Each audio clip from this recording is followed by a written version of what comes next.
Assalamu alaykum, hörmətli televizor görgüçülər. Dünya Uyğur Qurultayı Tor televiziyasının günlük xəbərlər proqramımıza xoş gəldinizlər. Mən İftixar Abdurşid. Hörmətli görürmənlər. Tövəndə diqqətinizlər günlük xəbərlər proqramımızın təfsilatıda bolsun. Dünya Uyğur Qurultayının rəisi Dolqun Eysa, Qurultay İcraiya Komitetining rəisi Ömər Qanat, Qurultay bayonatçısı Dilshod Reshid, Qurultayning Gollandiya vəkili Cəsur Lagershayidimiz Qalbinur Sidiqlardan tərkib tapqan Qurultay heyətining 25-sentabr başlagan Yaponiya ziyarəti davam qılmaqda. 27-sentabr ətdigəndə 1933-yildagi Sharq Turkiston Cumhuriyetining qurilishida muhim rol o'ynagan milliy inqilobchimiz general Mahmud Muhitining Yaponiyada 1941-yili vafot bo'lgan aksi Musul Hoji Muhitining Tokyodagi tuproq beshini ziyorat qilib, marhum ustozimizning ro'yi uchun Fatiha o'qigan va shu kuni tushdan keyin qasd uchrab vafot bo'lgan Yaponiyaning sobiq bosh vaziri Shinzo Abe uchun Yaponiya parlament binosining yenidagi bir bog'chada ommaga ochiq o'tkazilgan xotirlash murosimiga qatnashib, uning obidasi gul qo'ygan Qurultay heyəti 27-sentabr kuni kechda Tokyoda yashayotgan Uyg'ur qarindoshlarimiz bilan suhbat ilib berib, ularning Dünya Uyghur Qurultayının xalqaro siyosiy sahnalarda ilib berayotgan faoliyatlari va Uyg'ur masalasining xalqarodagi taraqqiyot yuzlanishi, Dünya Uyghur Qurultayının g'oya maqsadlari qatorliq ko'p temalarda so'ralgan savollarga astoydillik bilan javob berdi. Dolqun Eysa va Ömər Qanat əpəndilər söhbət jarayonida qilgan so'zlarida Doktor Abdukerim Abdurahman raisligidagi Yaponiya Uyg'ur jamiyatining Uyg'ur irqiy qirg'inchiligini to'sib qolayli degan shior ostida butun Yaponiya miqyosida ilib berayotgan jonliq va unumli faoliyatlarga yuqori baho berish bilan birga, vatan ichidagi xalqimiz hayot mamotlik xavfga duch kelayotgan bugungi xalqliq paytda muhojirat yashayotgan qarindoshlarimizning milliy kurash sepimizga aktivlik bilan qo'shilishining har bir Sharq Turkistonlikning milliy, diniy va vijdoniy majburiyati ekanligini, Yaponiya bo'lsa Uyg'ur akademisiyanlar va Uyg'ur ziyolilari eng ko'p to'plangan bir davlat ekanligini. Shunga Yaponiya Uyg'ur jamoatining birlik, ittifoqlik va o'zaro hamkorlik ichida Yaponiya Uyg'ur jamiyatining atrofiga zich uyushib, o'rtaq harakat ilib berishining to'limi zarur ekanligini ifoda qilishdi. Yaponiya Uyg'ur jamiyatining mas'ullari va Tokyoda yashayotgan qarindoshlarimiz suhbat qilgan so'zlarida Dolqun Eysa boshchiligidagi Qurultay heyətining bu qitimqi Yaponiya ziyaratidan mamnun bo'lganligini, bo'libmi Cəsur Lagershayidimiz Qalbinur Sidiq xonimning Qurultay heyəti bilan birga Yaponiyaga ziyoratga kelganligidan alohida so'yinganligini ifoda qilishdi. Yaponiya Uyg'ur jamiyatining raisi Doktor Abdukerim Abdurahman apandi Dünya Uyg'ur Qurultay rahbarlarini Yaponiyaga taklif qilishda ikki maqsadi borligini bayon qilib mundoq dedi. Dolqun Eysa apandi boshchiligidagi heyətni Yaponiyaga taklif qilib ekilishda ikki maqsadimiz bor. Uzun muddatlik bo'lsa Yaponiya hukumatiga Uyg'ur irqiy qirg'inchiligini qabul qildirish. Yaqin muddatlik planimizni desak, bu yil 1-oyning 2-kuni Yaponiya Avam palatasida Xitoyni ayiblaydigan qaror ma'qullikdan o'tdi. Bu qaror bizning talabimizdan baxiroq. Shunga Kengash palatasida Xitoyni ayiblaydigan ayibnomani ma'qullikdan o'tkazishni qo'lga keltirish, yana biri Amerika bilan Yevropa davlatlarining Xitoyga qarta qanday tadbir elayotganligini tushuntirish orqali Yaponiya parlamenti va hukumatining amaliy harakatga o'tishni qo'lga keltirishdan iborat. Dolqun Eysa boshchiligidagi Qurultay heyəti Yaponiya matbuotlarining nuqtaliq ziyorat qilish obyektiga aylandi. 28-sentabr kuni Qurultay heyəti va Lagershayidimiz Yaponiya matbuotlarining ziyoratini qabul qilib, ularga Uyg'ur xalqining Yaponiya hukumati va xalqidan kutadigan orzu talab va istaklar haqida ma'lumot berdi. Bo'libmi Dolqun Eysa apandim boshchiligidagi Qurultay heyəti matbuotlar qilgan so'zida Yaponiya parlamentining Amerika boshchiligidagi g'arb davlatlaridan ulgilib, Uyg'ur irqiy qirg'inchiligini rasmiy yo'sinda qabul qilishini, Yaponiya hukumatining Uyg'ur majburiy amkiga chetishlik mahsulotlarning import qilinishini cheklash haqida jiddiy tadbir qo'llanishini umid qilganligini ifoda qilishdi. Dolqun Eysa apandim so'zda yana Uyg'ur majburiy amkiga bevosita chetishlik Xitoy shirkatlari bilan o'zligidan savdo munosabatini uzgan ba'zi Yaponiya shirkatlarining bu xil insonparvarlik xislatiga Sharq Turkiston xalqi nomidan rahmat aytadiganligini bildirdi. BDT Kişilik Hüquq Kengashining 12-sentabr kuni boshlangan 51-navbatlik yig'inda Uyg'urlar masalasi g'arbdagi demokratik davlatlar bilan Xitoyni qo'llaydigan musulmon ellarini o'z ichiga olgan istibdod davlatlar orasida yana bo'linish paydo qildi. BDT Kişilik Hüquq Kengashining 26-sentabr o'tkazilgan 22-qitimliq muzokara yig'inidagi munozarada so'z olgan Amerika va Angliya boshchiligidagi demokratik davlatlarning hammasi degidek Uyg'urlar vaziyatiga bo'lgan cho'nqur andishlarini ifodalab, Kişilik Hüquq komissari ishxonasining Uyg'urlar haqidagi dokladida o'ttirib qo'yilgan tavsiyalarini amaliyashtirishni talab qilgan. Lekin yig'inda Pokiston vakili musulmon ellarni o'z ichiga olgan Xitoyni qo'llaydigan 60 dak istibdod davlatlar va Xitoy bilan zich iqtisod bog'lanishi bor taraq qilayotgan ellarga vakolatan bayonot berib, Şinjanning Xitoyning ichki masalasi ekanligini ilgari surgan. Shundaqli g'arbning kishilik huquqni siyosiylashtirdi deb ayblagan.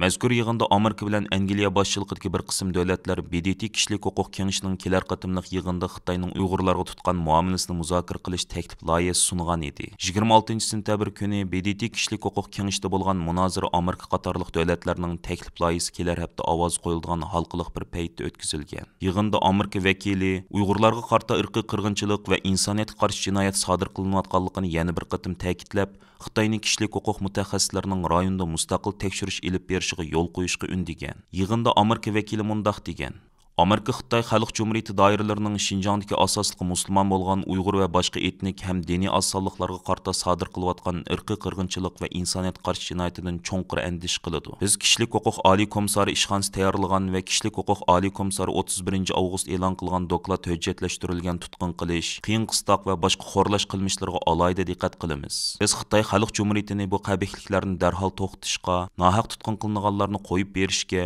izdereksiz g'oyib bo'lganlarning izderekini berishga va mustaqil tekshiruvchilarning Xinjiangda tekshirish ilib berishiga yo'l qo'yishga chaqiramiz. Amerika vakili so'zda yana Xitoy Xalq Cumhuriyatining Tibet, Hong Kongni o'z ichiga olgan Xitoyning boshqa rayonlaridagi kishilik huquq dafsanchiligidan davomli andish qilayotganligi, uning chet eldagi o'qituvchilarga chegara xalq parakanchilik selayotganligini tanqidlagan. Amerika vakili Xitoy Xalq Cumhuriyati hukumatı chegara xalqigan bostirish harakatlarida hukumatni tanqid qiluvchilarga, jumladan Amerikada turishli shaxslarga qarta davomli parakanchilik selish, nazorat qilish, jimiqtirish, tahdid silish vositalarini ishlatib kelmoqda deb ko'rsatgan. Yig'inda Angliyaning Janvada turishli bosh elchisi Simon Manli so'z olganda Sharq Turkistondagi ig'ir va sistemlik kishilik huquq dafsanchiligi ko'z yumishga bo'lmaydiganligini aytgan. Simon Manli mundaq degan: Sobiq kishilik huquq oliy komissarining dokladida Xitoydagi Xinjiang rayonida insoniyatga qarshi jinoyat yuz berayotgan bo'lish mumkinligi bayqalgan. Biz musulmon ayollarining majburiy tug'mas qilinayotganligi, Uyg'urlarning diniy ibodat qilishiga, o'zining tilida so'zlashiga yo'l qo'yilmaydiganligi, e'tiqodini bajo keltirishiga yo'l qo'yilmaydiganligi, kishilarning faqat oz sonliq millatga tava bo'lganligi uchun tutqun qilinganligi va tan jazosiga uchirganligiga oid dalillarga erishdik. Biz kishilik huquqi qilingan bu xil ig'ir va sistemlik ziyonkashlikka ko'z yummasligimiz kerak. Kishilik huquq kengashi bu dafsanchilikka sukut qilsa bo'lmaydi. Sukut qilmasligi shart. Bu yig'inda hammadan bek diqqat qo'zg'agan nuqtalarning biri, yig'inda atalmış Uyg'ur Abnum rayonlik xalq qurultiyining mudiri Shavkat Eminning so'z qilib, Xitoyning Sharq Turkistondagi siyosatini oqlashi bo'ldi. Xitoy bu yig'inga Shavkat Emin va atalmış Uyg'ur Abnum rayonlik hukumat axborot ishxonasining boshlig'i Shu Guishangni o'z ichiga olgan bir vakillar o'miga avatgan edi. Yig'inda Shavkat Emin Xinjiangning Xitoy asos qonunidagi kishilik huquqqa qattiq amal qilayotganligi, xalqning turmush kapolatga ega bo'lganligi, kishilik huquqning zo'r utuqlarga erishganligi, Xinjiangda har millat xalqining barobar ekanligi va hukumatga teng qatnashayotganligini bildirib, g'arb davlatlarini tanqidlagan. U ba'zi g'arb davlatlarining Xinjiangning kishilik huquq ishlarida erishgan ko'rinarli natijalarga ko'z yumib, kishilik huquqni siyosiylashtirganligi, vositalashtirganligi, Xinjiangni qalaymaqon qilmoqchi bo'lganligini ilgari surgan. Shavkat Emin 2017-yili Sharq Turkistonda cho'ng tutqun boshlanib, millionlagan Uyg'urlar lager va turmalarga qamalgan, majburiy emgak korxonalarga yo'tkalgandan buyon Xitoy hukumatı tarafidan BDT kishilik huquq kengashiga ilib berilib, uning rayondagi siyosatdan oqlashga silingan ikkinchi yuqori darajalik Uyg'ur kadri. İlgari Uyg'ur Abnum rayonining hozirgi raisi Erkin Tuniyaz BDT'da Xitoy vakolatan so'z qilib, o'xshashli Xitoyning rayonda yurgizgan siyosatdan oqlagan edi. Gerçi Pokiston qatorliq davlatlar Xitoyni qo'llagan bo'lsa-mu, biroq shu kuni yig'inda so'z olgan Germaniya, Chexiya,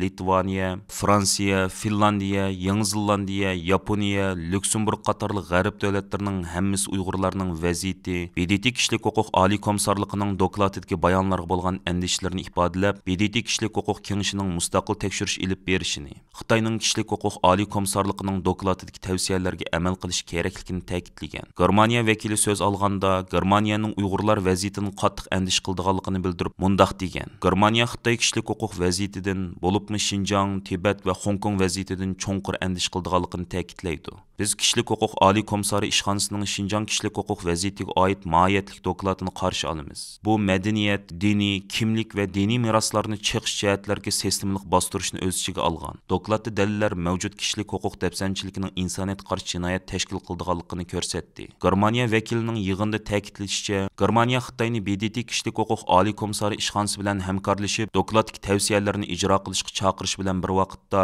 kishilik huquq kengashiga a'zo davlatlarni bu ishda barliq hodislar hadislar tekshirilib, barliq kishilarning kishilik huquqi va tüp erkinlik asli keltirilgichi bu masalaga bo'lgan diqqatni chashmaslikqa chaqirdi ekan. Navbatda Amerika qatorliq davlatlar kishilik huquq kengashiga Uyg'ur masalasini muzokara qilish to'g'risida bir taklif loyihasi sungan bo'lsa-mu, ammo bu loyihaning 7-oktyabr kuni oxirlashadigan bu yig'inda ma'qullanishi yoki rad qilinishi ma'lum emas. O'tgan hafta atalmış Uyg'ur Abnum rayonluq hukumatning bayonotchisi Shu Guishang BDTning Janvatki binosida o'tkazgan axborot yig'inida agar kishilik huquq kengashi Uyg'urlar to'g'risida biror qaror ma'qullasa Xitoyning uningga qarshi tadbir qo'llanganligini aytgan edi.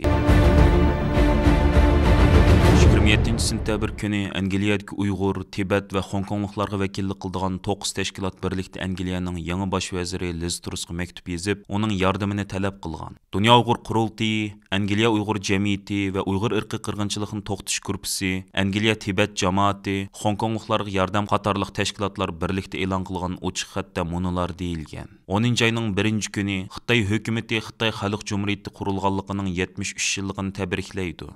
Beijingda bayram bo'ldi, ammo biz buni tabriklamaymiz. Chunki o'tgan 73 yilda Xitoyning mustabidligining yanama ilgirlishi, yanama zolimlashishi va yanama keng yeyilishiga shohid bo'ldik. Xuddi siz bosh vazirlik saylan faoliyatlaringiz jarayonida aytgandek, Xitoy hukumati uning boshqurishida yashayotgan, shundaqla dunyoning boshqa joylaridagi barliq kishilarning kishilik huquqiga og'ir tahdid ilib keladi. Mazkur bayonotda ular Xitoy hukumatining Uyg'ur, Tibet va Hong Kongliklar qaratayotgan zulmini, jumladan Sharq Turkistondagi irqiy qirg'inchiligi, jazo lagerlari, yuqori texnikalik nazorat sistemasi, qiyin qistoq qatorliq siyosatlarni qisqacha tonishtirib o'tgan. Ular yana oxirida Liz Truss hukumatidan Xitoy hukumatining Uyg'urlarga irqiy qirg'inchilik yurgizayotganligini rasmiy e'tirof qilish va Uyg'ur majburiy amkini Angliya ta'minlash zanjirlaridan cheklash, Xitoy hukumatidan ularning tili, dini, madaniyati va turmush usuliga tahdid qilgan barliq siyosatlarni to'xtatish qatorliq talablarni o'ttirg'a qo'ygan. Dunyo Uyg'ur qurultiyining Angliyadagi vakili Rayma Mahmud xonimning bildirishicha, bu qitim Dunyo Uyg'ur qurultiyi boshchiligidagi Uyg'ur tashkilotlari Tibet va Hong Kong tashkilotlarining ochiq xat e'lon qilishdagi sabab bosh vazir Liz Truss xonimga saylan mezgildagi va'dasini samiga silish va uni va'dasini o'rinlash qistashni maqsad qildi ekan. Liz Truss xonim saylan mezgilki so'zlarida Xitoy Kompartiyasi paydo qilayotgan tahdid haqida qilgan keskin fikrlari bilan tonilgan edi. U bosh vazir bo'lsa o'zining Beijingga qarshi kuchli harakat qilinganligi, Xitoyning kundan-kun kuchayotgan xalqaro ta'siriga taqobil turadiganligini va'da qilgan. Shundaqla yana Xitoyni Angliya uchun sistemlik raqobatchi deb atashni qoldirib, uni Angliyaning davlat bexatarligi uchun tahdid deb ataydiganligini bildirgan edi. Buningdan boshqa yana Liz Truss xonimning o'z partiyasidagilarga Xitoy hukumatining Uyg'urlarga yurgizayotgan vahshiyliklarni irqiy qirg'inchilik deb jakarlaydiganligini va'da qilganlik haqida xabarlar tarqalgan edi. Darvaqa Liz Truss xonim bosh ministr bo'lgandan keyin yana 25-sentabr kuni Amerika ismli xabarlar to'ri CNNning ziyoratini qabul qilganda o'zining maqsadining Angliyaning Xitoyga beqindigan ahvolni o'zgartirish ekanligini bildirgan. U so'zda mundaq degan: "Shunisi bizga intayin oydinki, biz oldi bilan G7 davlatlari sheriklarimiz bilan hamkorlashib turib Xitoyga bo'lgan strategiyalik beqinishimizni azaytamiz. Men buni prezident Baydenga aniq dedim. Angliyadagi Uyg'ur, Tibet va Hong Kongliklarga vakillik qildigan 9 tashkilot bayonotida Xitoy hukumatining tahdidining hozir burunqidanmi og'ir tahdidligini eskartib, Liz Truss hukumatini bu masalada ahamiyatli va sijil qadamlarni tashlashga, Xitoy paydo qilayotgan tahdidga qarshi turishda rahbarlik rol o'ynashga chaqirgan. Portugaliyada xizmat ziyoratida bo'layotgan Washingtondagi Uyg'ur harakati tashkilotining raisi Roshan Abbas xonimning tegi Portugaliyadan bo'lgan Portugaliyaliklar alayda hurmatlaydigan BDTning hozirgi bosh kotibi Antonio Guterresni Uyg'ur irqiy qirg'inchiligiga sal qarash va Xitoyning vahshiyligiga sukut qilish, Xitoyni qo'llash bilan ayblishi Portugaliya matbuotlarida intayin zo'r g'ulg'ula qo'zg'adi. Portugaliyaning poytaxti Lissabonda nashrdan chiqadigan 150 yillik tarix ega kunlik xabarlar gazeti 26-sentabr kuni Uyg'ur faoliyatchisi Lissabonda nomli xabarni e'lon qilib, Uyg'ur irqiy qirg'inchiligi masalasiga sahifa ajratgan edi. 27-sentabr kuni yana Roshan Abbas Guterres irqiy qirg'inchilikni qo'llaydi nomli xabarni e'lon qilib, tegi Portugaliyadan bo'lgan Portugaliyaliklar alayda hurmatlaydigan BDTning hozirgi bosh kotibi Antonio Guterresni Uyg'ur irqiy qirg'inchiligiga sal qarash va Xitoyning vahshiyligiga sukut qilish, Xitoyni qo'llash bilan ayblaganligini bayon qilgan. Maqolda Roshan Abbasning bayonlariga o'rin berilib mundaq deyilgan: Michel Bachelet 4 yildan keyingi eng oxirgi daqiqada Uyg'urlar to'g'risidagi dokladni e'lon qildi. Biroq Antonio Guterres BDTning bosh kotibi salohiyati bilan 4 yildan buyon Uyg'urlar masalasini bir qatimmi tilga ilib boqmadi. Bacheletni shu o'ringa tanlagan odammi Antonio Guterres edi. Men uning to'g'ri qaror chiqarib sunayotgan obrazini qo'g'dab qilish uchun o'zini tarixning to'g'ri tarafiga qo'yishni umid qilaman. Әмілиятте Антонио Гутеррес irqiy qirg'inchilik ilib berayotgan mustabid hokimiyatni qo'llaydi. Bu biz uchun intayin og'ir umidsizlik. BDT'dan iborat bu qurilma nima uchun mavjud bo'ladi? Dal mushundaq zo'ravonlikni tugatish uchun. Antonio Guterres apandi to'g'ri yo'nalishda konkret tadbirlar bilan harakat qilmasa, oqibatda uning obrazimi bajilitnikiga o'xshash bo'lg'inidir. Bu so'zlarni Roshan Abbas xonim 25 va 26 sentabr kunlari Portugaliya matbuotlarining ziyoratlarini qabul qilganda, o'tir qo'yilgan savollarga javob berganda tilga olgan. Uyg'ur harakati tashkilotining raisi Roshan Abbas va Uyg'ur tadqiqot markazining direktori Abdulhakim Idrislar 23 sentabr Londondagi faoliyatlarini oxirlashtirgandan keyin Amerika tashqi ishlar ministrligining o'rinlashtirishi bilan 24 sentabrdan boshlab Portugaliya poytaxti Lisabonda faoliyatlarini boshlagan edi. Ular 26 sentabr kuni Lisabondagi Amerika elchixonasida Amerikaning Portugaliyadagi bosh elchisi, Amerikaning Italiyadagi bosh elchisi va Washingtondan kelgan bir qism diplomatlar bilan yumaloq ustal suhbati elib berib, Uyg'ur irqiy qirg'inchiligini to'xtatish uchun elib beriladigan konkret harakatlar haqida muzokaralarda bo'ldi. Roshan Abbas va Abdulhakim Idrislarning Lisabondagi faoliyatlari 28 sentabrga qadar davom qildi ekan. Bu jarayonda ular ko'plagan temalardagi yig'inlarga qatnashib, Uyg'ur irqiy qirg'inchiligidan ma'lumotlar berdi ekan. Aziz ko'ruvchilar, yuqorida diqqatingizga Dunyo Uyg'ur qurultiyi to'r televiziyasining kunlik xabarlar programmasini sundik. Keyin qitimliq sonimizda ko'rishaylik. Aman bo'lgaysizlar. Stansimizning YouTube kanaliga a'zo bo'lishni unutmang. Xayr xo'sh.